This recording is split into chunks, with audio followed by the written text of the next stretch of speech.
Hello everyone, I hope you are being good for Miss Violet, and this is my first day gone. Reminder that past me could not see into the future and how long it would take for y'all to finish these interim tests, so the rest of the videos, the days are going to be kind of off when I talk about what day it is, but don't panic, it's the same lesson, just when I go, Happy Thursday. It's not really Thursday. It's like Friday. So, anyway, we are starting a whole brand new unit today. We are starting a book called The Adventures of Don Quixote. And today we are going to be reading chapter 1 of that book. So, as a quick side note, if y'all do not already have your workbooks, Miss Violet, if you would please pause this video. In the back of my room, where all of the workbooks are on those top shelves, you should see some red books, and right above them are all of the Don Quixote workbooks, and each person needs a workbook. So if you need to, please pause this video and get those passed out.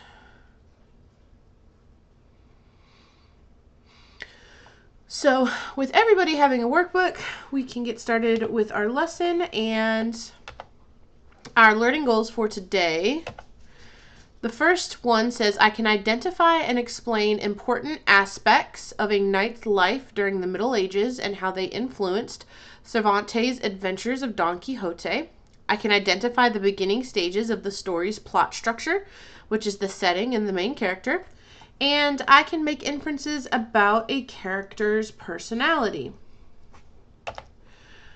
So some words, these aren't our official vocabulary words, but they're worth pointing out. Now, when we have been talking about text evidence and we've been talking about using quotations and stuff from the text, so typically when we want to include text evidence, we say in the text it says, but according to also works.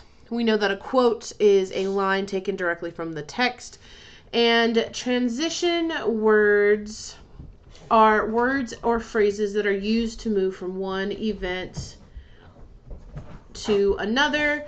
So things like, first, next, last, because, about, things like that. Those are all transition words. So before we start actually reading the book, I want to kind of build up some background knowledge. Now, according to this curriculum, it wants you to have learned this in 4th grade. You did not learn this in 4th grade. We switched curriculums. So I want to take the time to show it to you now so that way you understand what's kind of going on. So of course, the unit is called The Adventures of Don Quixote. And the reader from this unit is also called The Adventures of Don Quixote. Before reading the first chapter of the reader, we're going to discuss some things that will help you understand what you will learn in this unit. The story of Don Quixote was originally written in the early 1600s by Miguel de Cervantes Saavedra, who generally just gets referred to as Cervantes, who lived in Spain. Now, Spain is right here. It is this green right underneath of France. So if this is the country of Spain, what continent do you think this is? Kind of look around at the countries. We've got United Kingdom, we've got Ireland, France, Italy, Germany. What kind of continent do you think this is?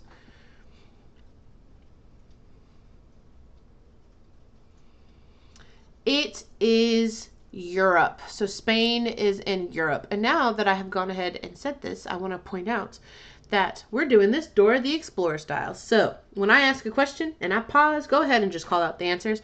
If I want somebody to be called on, I'll ask Miss Violet to pause the video. So Spain is located in Europe.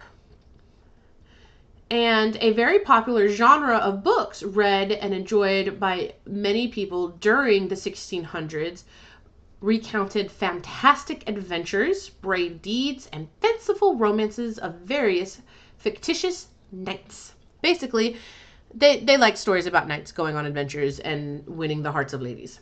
Cervantes wrote Don Quixote to make fun of this genre of book, and that is called a parody. So think about like the Scary Movies franchise that makes fun of the horror movies.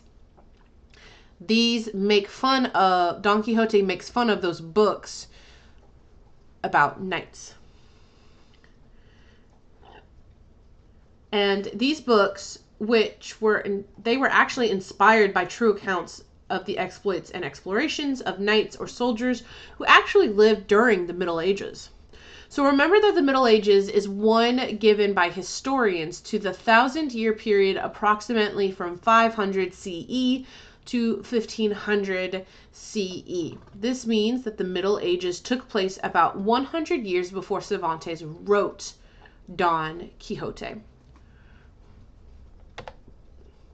Now, here are some various buildings that we have from the Middle Ages. This one right here on the far left is a watchtower. Somebody would have stood up at the top here and would have looked out for any travelers that were coming or any danger.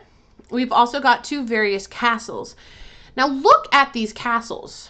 They don't look like your typical, oh my gosh, so pretty Disney castles, do they? Give me a thumbs up or a thumbs down. Do these castles look very inviting to you, meaning like they're welcoming you in? They're not meant to look inviting. They're meant to keep the people inside safe.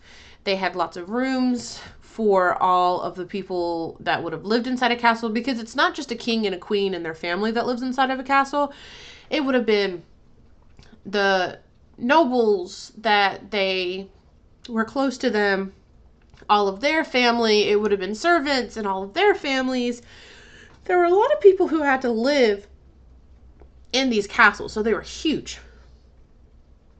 Now, in the Adventures of Don Quixote, he is going to pick up a weapon called a javelin, and that is used for a type of fighting called jousting. And I actually have a video clip of some jousting for you to watch so you kind of know what it is. So we're going to watch this real quick and then continue on with our lesson.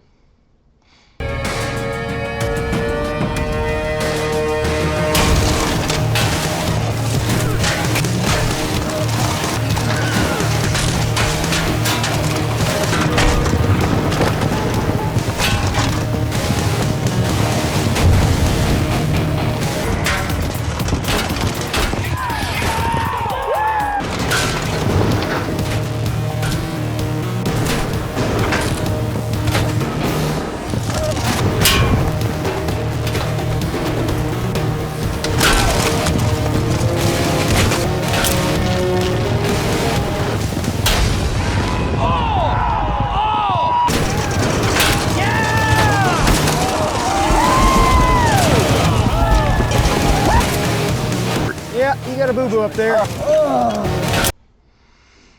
All right.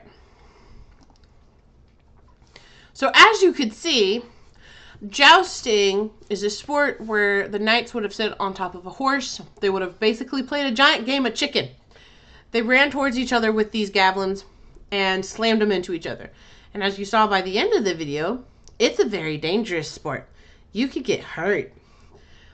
Now, this is not the kind of, jousting is not something you would have done in battle. It's not how people would have fought wars. It was kind of like wrestling. It's a sport you watch for fun, like wrestling or boxing. And knights would have been the only ones who were allowed to participate in these tournaments where jousting would have taken place. So, this kind of big question that we're going to be focusing on today is, why was there a need for knights and castles during the Middle Ages? Why on earth were those even needed? Okay. You're going to read a portion of a chapter from the 4th grade unit, The Middle Ages, entitled Gloomy Castles and Jousting Knights, in order to review and identify factual information about knights in the Middle Ages.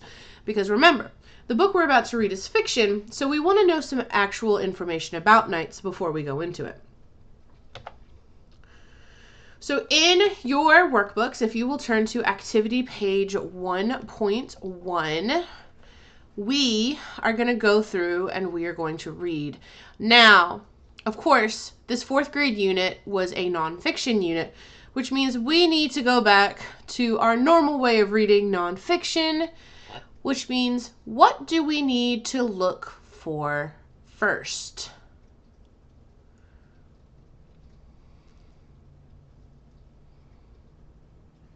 We need to look for images and captions.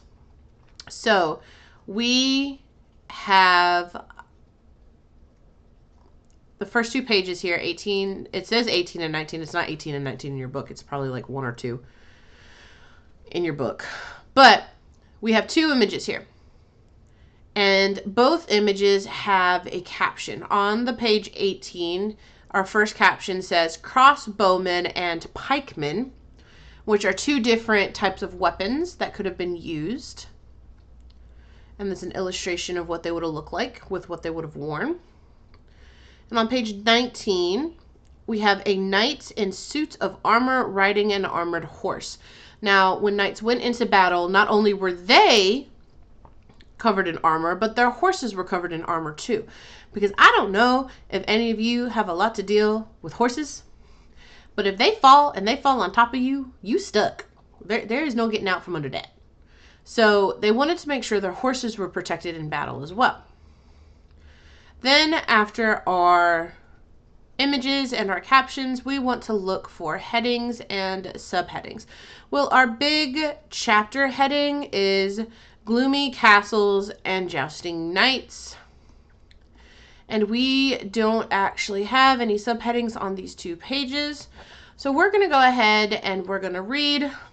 And I'm going to start right here on this first page 18. It says, whether rich or poor, young men in the Middle Ages learned how to use a weapon of some kind. Rivalries between nobles, wars with other nations, even violence between neighbors required that they be able to fight. When a lord needed to raise an army, he turned to those he governed. In the Middle Ages, ordinary foot soldiers were trained to fight with an axe and a long spear called a pike. Others were trained to be skillful archers and crossbowmen. Some foot soldiers might have worn chainmail, an early form of metal armor, but most had padded coats and carried daggers. However, the most esteemed soldiers were knights. We're going on to page 19. And it says, knights were soldiers who fought on horseback and sometimes on foot for their lord. If you wanted to be a knight, you had to be able to afford horses and armor. You also had to find someone willing to train you. Because it was very expensive to become a knight, these mounted warriors were usually sons of wealthy, influential members of society. Being a knight was one way of making a fortune. If you were involved in successful battles and wars, you might receive money or land as payment for your services. Sometimes a knight might also reward you with a title. Sometimes a king might also reward you with a title. Having a title usually meant that you were an influential member of society. Knights also made money by looting and by holding certain people for ransom. So looting is where they would have gone and stolen money from the towns that they invaded, and holding somebody for ransom means like if I had kidnapped somebody and I said, hey, I'll give them back for $100. That's a ransom. All right, so we're moving on to page 20 and 21. Again, we're going to look for our images and our captions. We've got 2 images and 2 captions on 20. We've got 3 images and 3 captions on page 21. So our first image and caption says, young boy training to be a knight. So this is an illustration that somebody would have made in the Middle Ages of a young boy who wanted to be a knight. So he was in training to be a knight. He had the rank probably of page, and we'll get to that in a minute. And then down here it says squires learn to fight with swords. The next rank up from a page would have been a squire. That's the step before becoming a knight. And these are two boys that had that rank. They were the squires. And then if we look on page 21, our three images, it says king knighting a squire. So when a squire would become a knight, the king would have to do that. The king would have to say, I dub thee Sir something of something something. And you would have been a knight. The next image right here, it says knights were supposed to be brave in battle. And down here, it says a knight was expected to guard and protect weaker members of society.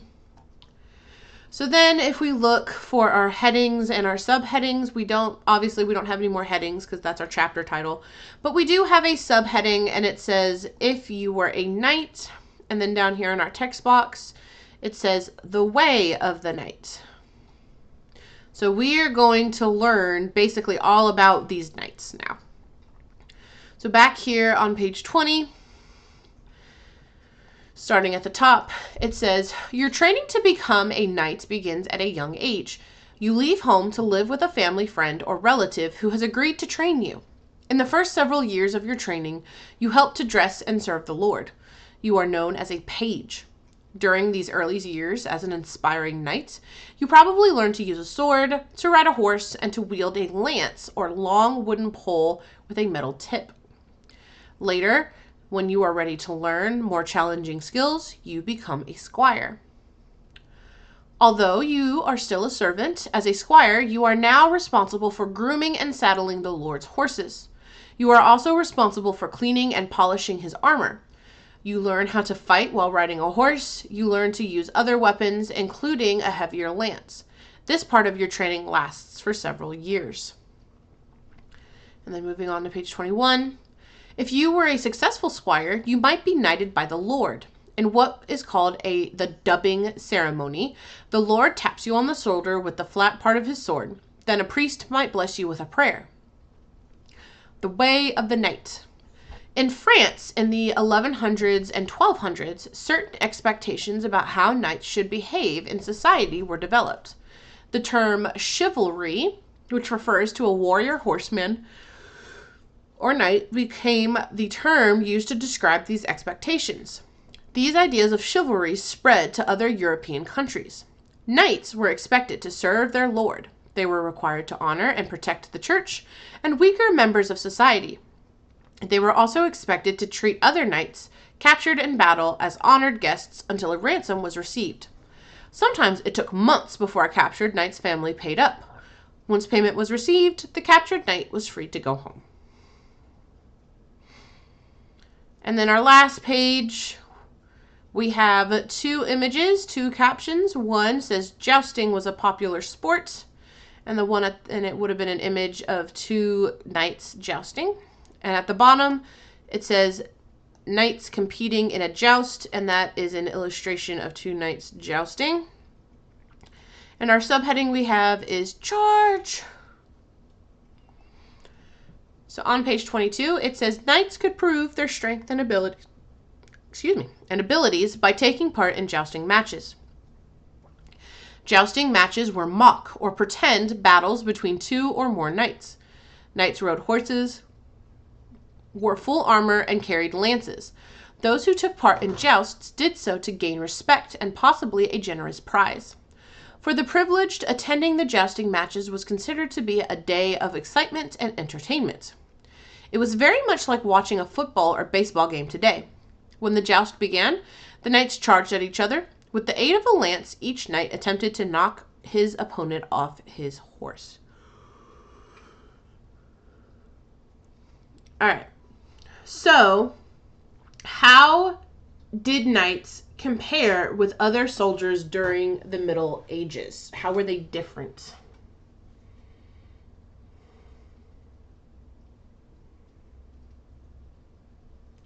Well, they had more status. They were more esteemed or admired than ordinary soldiers. Why would someone decide to become a knight?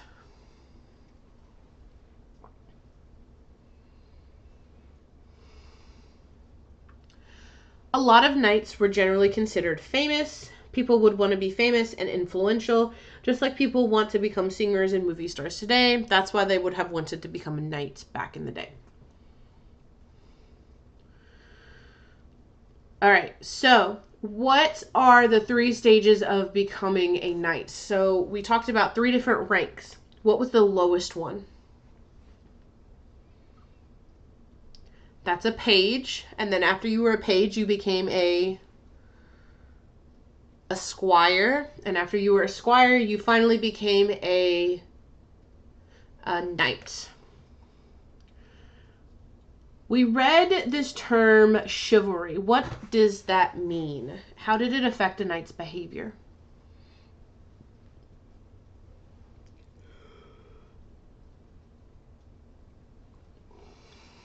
Chivalry was the way a knight was expected to behave. Knights were supposed to serve their lord, honor and protect the church and weaker members of society, and treat captured knights as honored guests until a ransom was received for their release.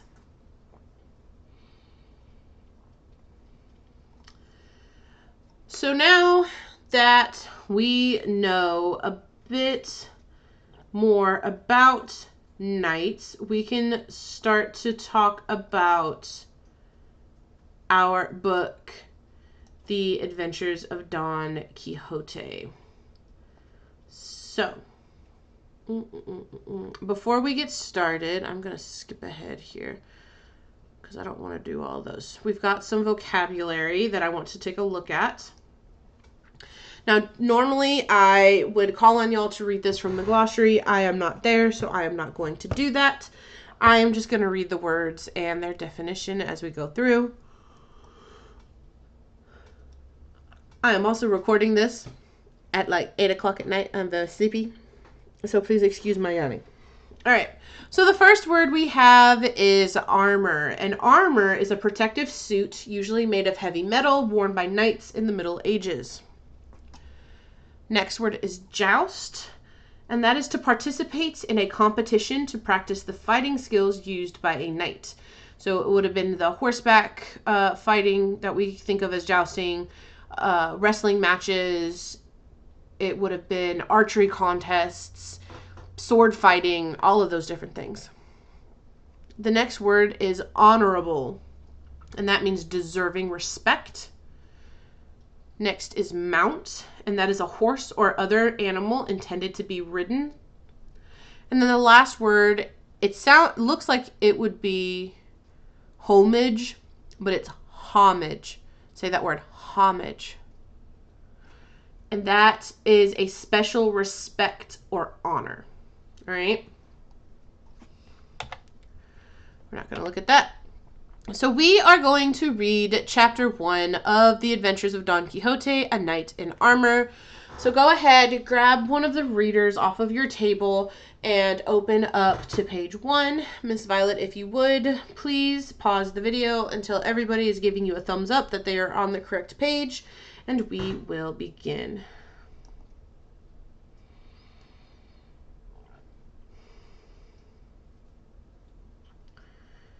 All right. Everybody should be on page 1, and we're going to read chapter 1, A Knight in Armor. Now, before we start in this book, all right, keep in mind that this is not going to have the pages up on the screen like you are used to. So it is not going to be the computer reading it to you. I mean, it is, but it's not going to be like we're used to. I have a recording of the book that we're going to listen to, but there's not going to be any highlighted words up on the screen. So please, please, please make sure you are actually following along in your book and not just looking up at the screen to find where the words are, okay? So chapter 1, A Knight in Armor, we're page 1. Don Quixote. 1. A Knight in Armor. Once there was a man who went crazy from too much reading. He only read books about knighthood. That was the problem. Those books told about the adventures of knights in armor, their fantastic encounters with dragons, monsters, giants, wizards, and even other knights. There was also talk of love, because each knight had a lady of his dreams. Soon, the man came to believe that all those fantastic tales were true. One day, he decided to become a knight, for he wanted to right all that was wrong in the world and punish evil. Alone in his room, he practiced jousting. Wham! Wham! Wham! Like the heroes in his books, he always won. All this happened in a little village in a province called La Mancha, in the heart of Spain. The man had lived in the same place all his life, as his parents and grandparents had before him. He was about 50, tall and thin, and he had a small beard. No one would ever expect anything bad from him or think anything wrong about him, for he was an honorable man, a perfect gentleman. 2 other people lived in his home. They were his pretty, cheerful, innocent niece, about 20, and his plump housekeeper, about 40, who was a good, friendly soul with strong opinions about everything. A boy did chores around the house. It is not clear what the gentleman's real name was. Some think it was Alonso Quijano, but the last name could have been Quijada, Quesada, or Quijana. He came from a respectable family. That's why he was called Don Alonso. He had inherited a little land, but very little else. When he became ill, he sold many acres of good farmland to buy more of his favorite books. One day he began the actual preparations to become a knight. Somewhere in the house there was an old suit of armor that had belonged to his great-grandfather. He cleaned it, polished it, and fixed it up as best he could. The helmet was in such bad shape that it had to be tied together. A horse he already had. Old and bony, not much of a horse, but a mount nonetheless. He spent 4 whole days thinking of a good name for his horse. It would be Rocinante. And what a good name it was. Rocin is a Spanish word that means nag or workhorse, and antes means before. To most people, the name means this was once a horse. But to Don Alonso, it meant a steed above and beyond all other horses in the world. His own name, Don Alonso, didn't seem good enough for a knight. He changed it to Don Quixote and added de la Mancha so everyone would know where he came from. Don Quixote de la Mancha. What a fine-sounding name for a knight. But he still needed a lady to dream about, a lady to receive homage from his defeated enemies. No one knew he was in love, but he was. So secretly, it seems, that even the lady herself didn't know he liked her. She was a farm girl from nearby El Toboso, and she was plain, rough, ordinary. Her name was Aldonza Lorenzo. He had seen her only once in his life. Without her knowledge, Don Quixote pronounced her his lady and called her Dulcinea del Toboso. Her name, like the others, was well chosen. It comes from the Spanish word dulce, which means sweet. Don Quixote was very pleased with his preparations. 2.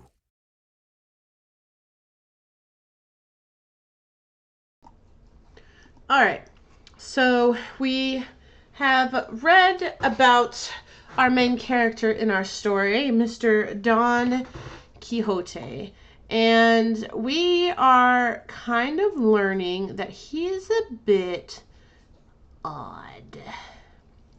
So, the word fantastic has several different meanings. You are probably most familiar with the word meaning great or wonderful, but the word fantastic can also mean far-fetched or created by someone's imagination.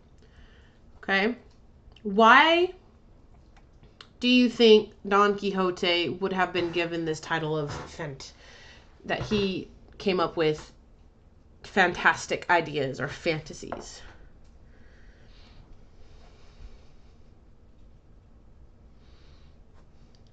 Well, it's because the whole reason he wanted to become a knight was because he read these books about knights. He didn't really even know much about what really went into being a knight. He just read about the adventures and wanted to copy them.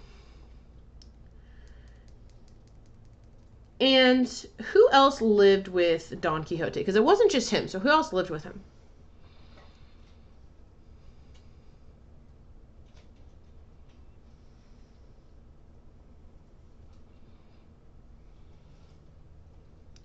There are 3 other people: his young, cheerful niece, his friendly, opinionated 40-year-old housekeeper, and a boy who does chores around the house.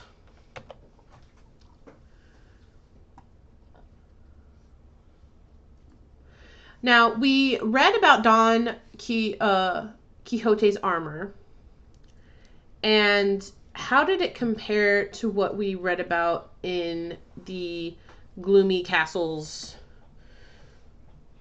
chapter?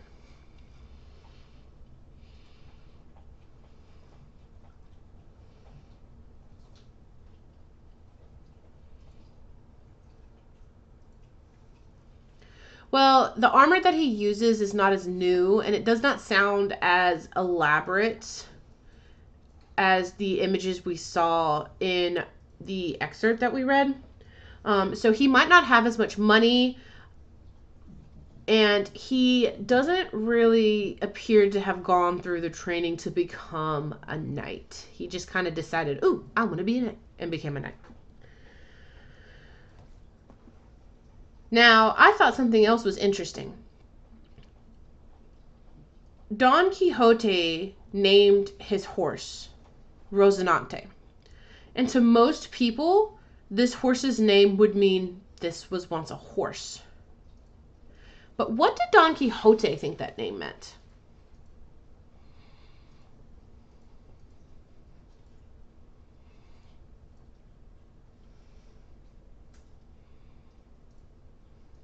Well, he took it to mean a horse that is above and beyond all other horses in the world. Now, is that realistic? Nah, it's not. It's fantastic. He is living in his own little dream world over there.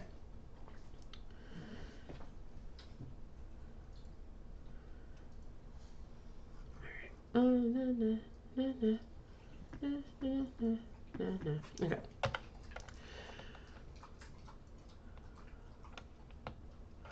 All right. Okay. So we're gonna check from some understanding here before we move on to the rest of our lesson. First, if it's true, I want you to give me a thumbs up. If it is false, I want you to give me a thumbs down. Now, this first one is going to be kind of tricky. The setting of the story is Europe.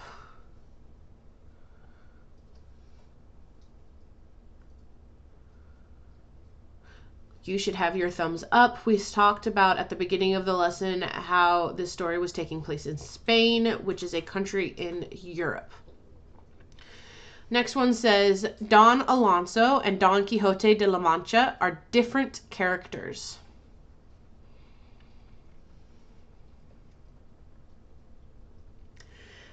You should have your thumbs down. It is very, very, very, very, very important that you remember that Don Alonso and Don Quixote, they are the same person, okay? Don Alonso is his original name. He gave himself the name Don Quixote de la Mancha when he wanted to become a knight. Please do not forget that they are the same person, okay? All right, next. Don Quixote follows the proper stages of becoming a knight.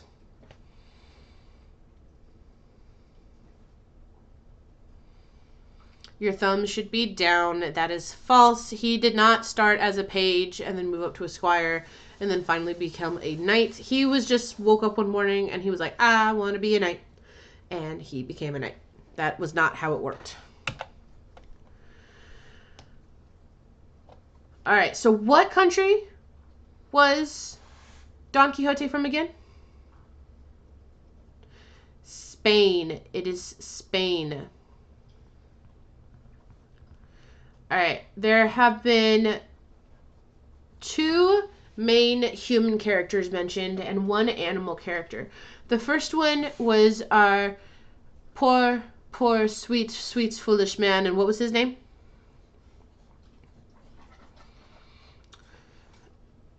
Excuse me.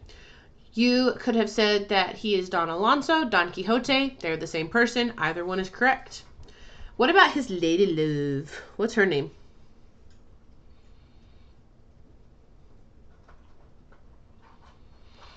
Dulcinea del Toboso. And that isn't even actually her real name. That's just the name that Don Quixote gave her. And what was his mount's name?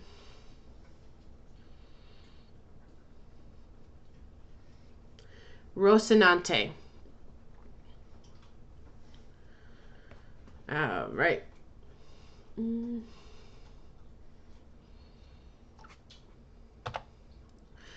So, we are really going to be working on describing characters and character traits in this unit. We're going to do this with a lot of the characters. And so, of course, the first one we're going to start with is our main character, Don Quixote. So please, in your workbook, turn to activity page 1.3 so we can go through this, all right?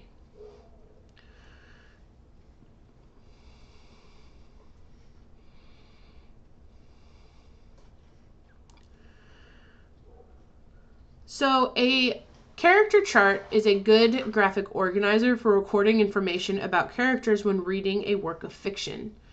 You can reflect on or think about the categories on the charts. And let's take a look at our first box here. It says, so first we're starting our character chart for Don Quixote. That is the character that we're looking at. And when we start, it says physical description, okay? What does that mean, physical description?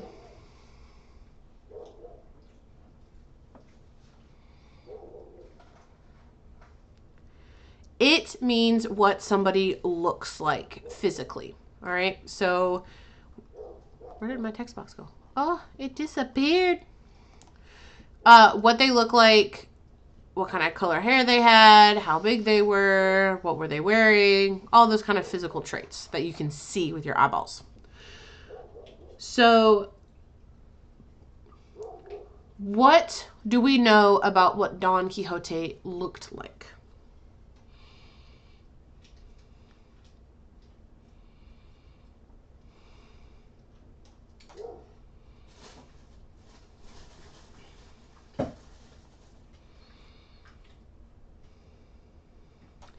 The description that the book gives us is that he's 50 years old. He's tall, he's thin, he has a small beard, he has old armor, and a broken helmet. Okay? So, Miss Violet, if you would, please pause the video and then hit play when everybody has their pencils up in the air, meaning that they have copied this down.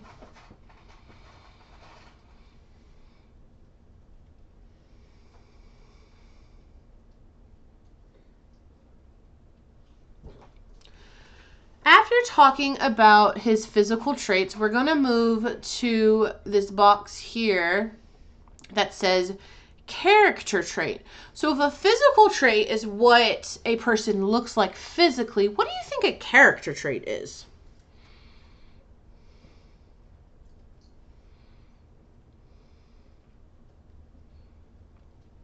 Well, a character trait is how they act.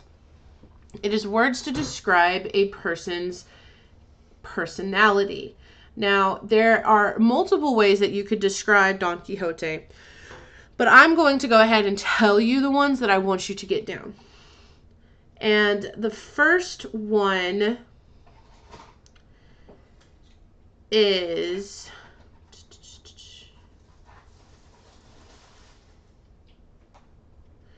eccentric. All right, eccentric. He is eccentric. All right. Now, of course, we can't just say, oh, he's eccentric. We have to have some proof to back it up. So what did we read in the chapter that kind of showed us that Don Quixote was eccentric, meaning he's a little strange, he's a little weird?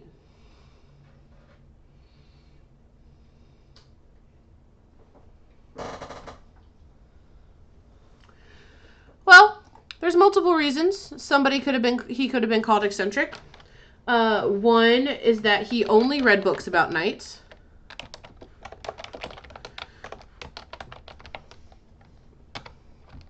Also, he practiced jousting alone.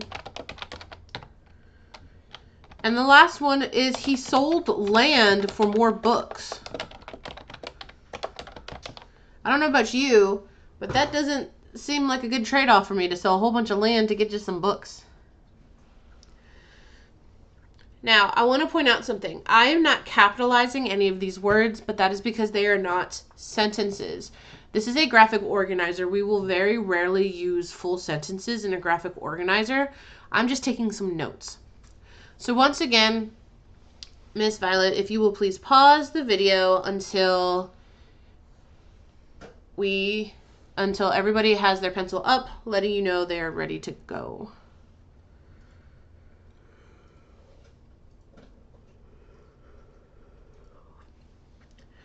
So the next character trait I want to talk about after eccentric is that he is idealistic.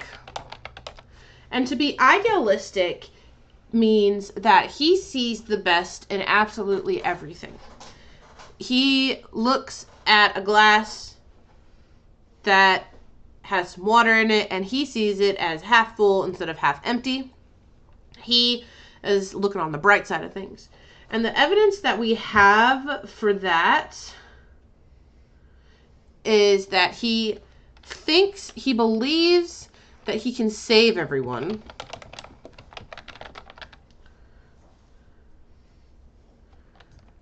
His horse's name is a huge one as well.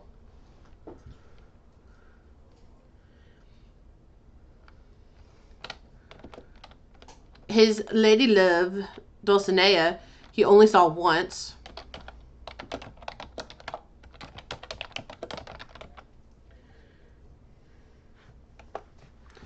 So those are some reasons why he could be considered idealistic, seeing the best in everything. Once again, please pause the video. When everybody has their pencils up, we can move on.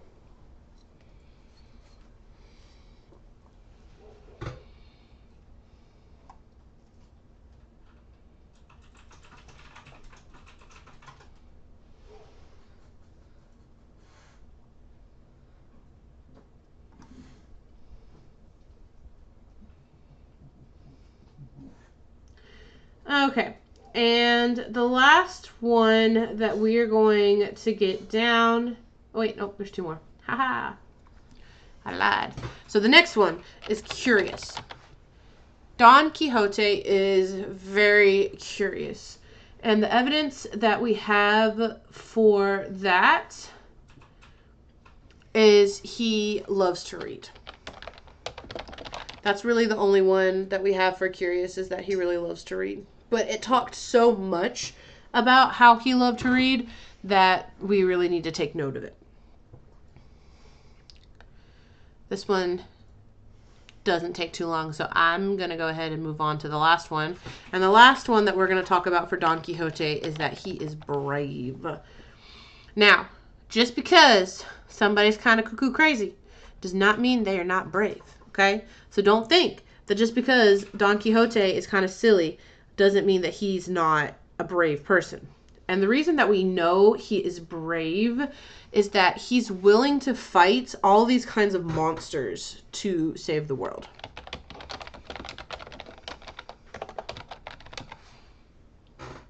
Think about in Epic, think about Odysseus' son, about how he was saying about how he wanted to go fight all the monsters so he could be like his dad.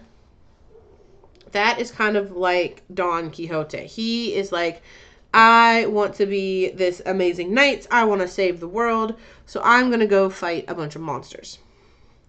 And that makes him brave. Idealistic and eccentric, but brave. All right.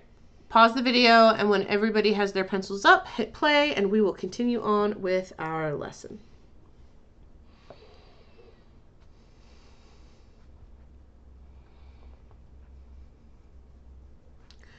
All right. So now that we're done with that, let's take a brief look at how to paraphrase. We have been doing a lot of work about quoting text evidence with our poetry unit, but now we're going to take a step back and we're going to go more into paraphrasing. And when you have something that you want to paraphrase, you're basically putting it on in your own words. So for example, all right, my character trait that I might want to describe is that Don Quixote is chivalrous. And the exact evidence from the text that I have is from page 1. It says, one day he decided to become a knight, for he wanted to right all that was wrong in the world and punish evil. Now, sometimes it doesn't make sense to just use a whole quote from text evidence. Sometimes you just want a really quick answer, and paraphrasing it, putting it in your own words is enough. So I might say something, instead of going the long route and going on page 1, comma, it says, comma, and then saying my whole quote, I might say something like, the man wanted to help the less fortunate by stopping terrible people from doing harmful things to others. You're just putting things in your own words. Y'all know how to do this. You've been doing this for a while now. One of the words that we really want to focus on today is honorable. So in the chapter you heard, no one would ever expect anything bad from him or think anything wrong about him, for he was an honorable man, a perfect gentleman. That means honorable means deserving of respect. Don Quixote was deserving of respect because even though he was eccentric and even though he was idealistic, he was honorable. No one would have ever expected anything bad from him. So that word honorable, is it a noun, a verb, or an adjective? It is an adjective. It is a description. It describes a noun, which would have been a person. So I'm going to read some sentences, and if the person is being honorable, I want you to give me a thumbs up. If the person is not being honorable, I want you to give me a thumbs down. Number 1 says, Marissa invited the new student in class to eat lunch with her and her friends.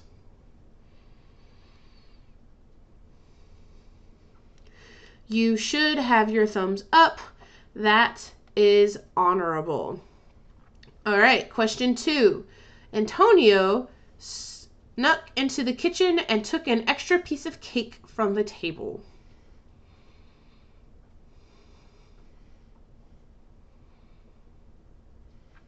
Your thumb should be down. That is not honorable, even if cake is tasty. Number 3, Juan helped his elderly, so old, neighbor shovel the snow off his driveway.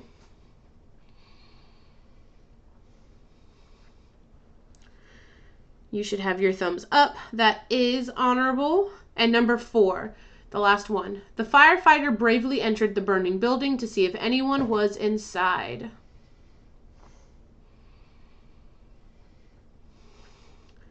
Thumbs up. That is very, very honorable. All right. So this lesson actually wasn't very long today. Let me see where we're at here. I haven't even been talking for an hour. Oh, wow. So for your homework for today, I just want you to turn to activity 1.4 in your book, and you're going to take home an excerpt to read and get your people at home to sign it, showing me that you read it. That is your homework, to read, okay? It's the first couple of pages of A Knight in Armor. It's the first chapter. You're just going to take it home and you're going to read it to your people, have them sign it, and that will be your homework for today. So I know that this lesson didn't take up just a ton of time. So here is what I want you to do, okay? So first things first, let me just get a quick screen up so y'all can see what I'm talking about. Oh, we got a planet this time. All right, I just need a space to type. All right, so first things first. If you haven't finished your interim test, you need to do that. So in my homeroom, that I believe would be Kennedy and Jaden. Miss Violet, when I say their interim tests, there are some paper tickets that are paper clipped to a black cup that is on my desk. It should be pretty easy. It's right there to find. I know my desk is cluttered, but it's pretty easy right there to find.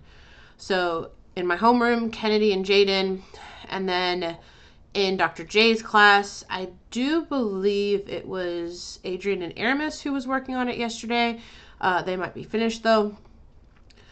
After you are done with your interim, if you need to finish your poetry final, then that is what you need to do. Again, Ms. Violet, there is a pack of purple sticky notes underneath my computer monitor that has a list of names on it. That is going to be everybody who is missing their poetry final, and those people need to do that and staple it and put it into the blue bin or the green bin, depending on what class they're in. For the poem part, their classmates can help them out with what they need to do. And then after that, I want you to do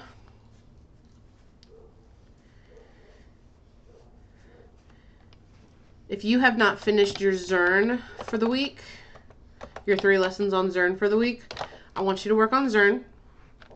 If you have, I want you to do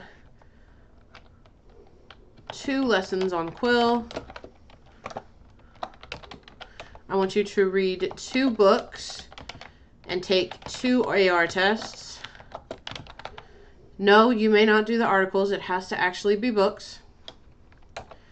2 lessons on typing, and then you can have some free time, okay? Now, when I say free time, y'all are going to be mad. No YouTube. I am not there to monitor what you're watching on YouTube. Do not get on YouTube. If you get on YouTube, you will be in trouble. I will know because I am magic and I will know. Do not get on YouTube at all. Don't get on YouTube. You know what games you're allowed to play. No YouTube. Okay? Okay. Cool. Gucci. All right. I love you guys very, very much. And I hope you have a wonderful time while I am out. I miss you very, very much. And I will see you when I get back on the 16th. Okay, bye.